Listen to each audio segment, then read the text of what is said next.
Support for Just Seen It comes from Fandor, dedicated to supporting independent films and filmmakers.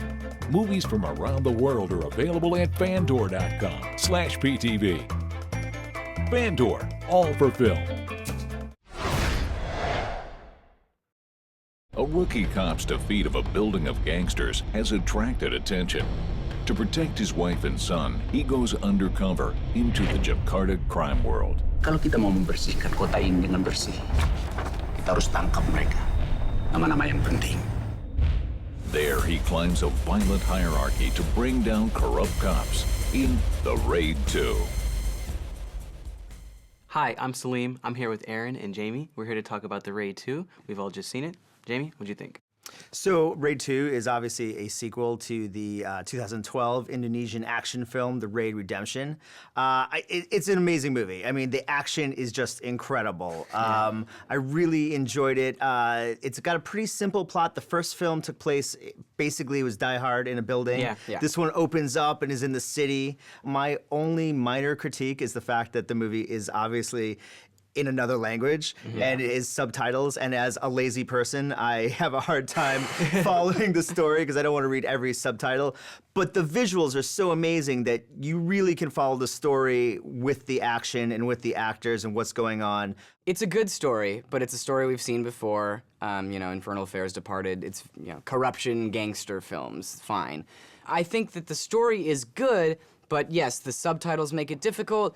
The names are not American names, so it's hard to remember as well. And so to me, the story got a little convoluted. It is a simple idea. Rama is going undercover to infiltrate a gangster family. Yeah, no, it's very interesting. I'm a huge fan of the original film, and we should step back a little bit and say that this is actually the movie that the director, writer, Gareth Evans wanted to make the first time around. Yeah. He didn't have the money, he didn't have the budget, he didn't have the clout, so he, because of the success of the first film, he was able to pretty much do whatever he wanted for the second film. So, and I was happy about that. However, it's a little problematic. It's problematic because it's 2 hours wants. and 20 minutes. He didn't have an editor. He did everything by himself, which you can tell on screen. This is his movie. This is his style.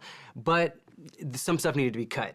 I hate being the guy who says I wanted less story and more action. I think everybody hates that. Yeah, though. I hate That's saying how that, but I was bored in between those fight scenes. And I mean, there were times where I was like, okay, I really just want to get back to the fight scenes because they're so awesome. And it is the fight scenes that really stick out, and that is innovative, and it's martial arts that we haven't seen before, and the way he frames shots and does the camera work. And there are some great characters. I mean, I want to talk about two of the villains, Hammer Girl and Baseball Batman. Their names alone tell you everything you need to know about the characters. And they're incredible. If you have any interest in action or martial arts at all, you have to see this movie. Yeah.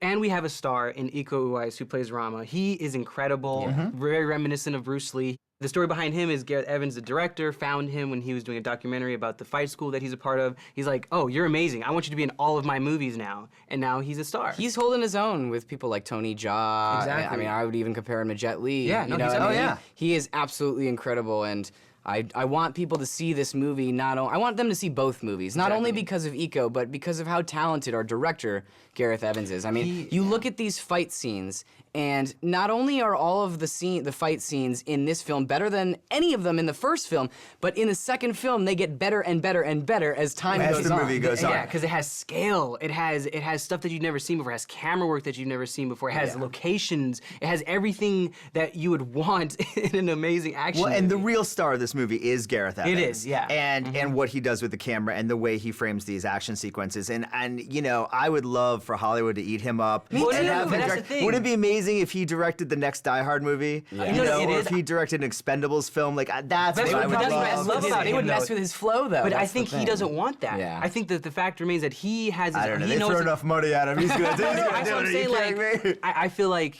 because of the Raid 2, I think after the first Raid, they were probably throwing the money at him. And he's like, I have a story that I want to tell. I have actors that I have. He has a whole community of these Indonesian he actors. told me, I interviewed him the other day, he said he's doing Raid 3. Oh, yeah, he's already working on Raid 3, which is great. And so finish the trilogy and then throw us a bone and do a Die Hard movie. I definitely am looking forward to seeing what he does next. And I do want to see him come over the pond and bring Iko as well. But I'm reticent because we have seen that happen before and it's not always successful. Right. The other It's true. thing, too, that's interesting, not only is he a writer, a director, and an editor of this film, he also does all of the fight choreography with Iko, Yeah, which it's is true. even more incredible, especially when you see Gareth Evans, because he's like 7 feet tall. Yeah, he's like a giant, and he's hilarious. When he's talking about the fights, he's like, "Oh yeah, I think I cut my foot when we were doing the scenes." He's hilarious because he recognizes that he has to have this larger-than-life personality to bring all these people together to make such a fantastic film. Director Gareth Evans has outdone himself with this film, creating some of the most innovative and imaginative action sequences ever shot on film. I say see it. The Raid 2 fulfills all of the same desires as the first film. It's incredibly violent, but it's a whole lot of fun, and for fans of any kind of martial arts film, it's a definite see it. One of the most precise action movies I've ever seen, beautifully shot and crafted with action scenes I simply never wanted to end. Definite see it. Cheers. Cheers.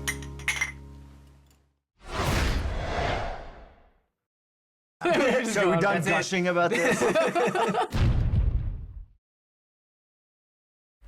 AJA Video Systems, proud supporter of Just Seen It, offers a wide range of professional acquisition and post-production solutions. Learn more at aja.com/PTV.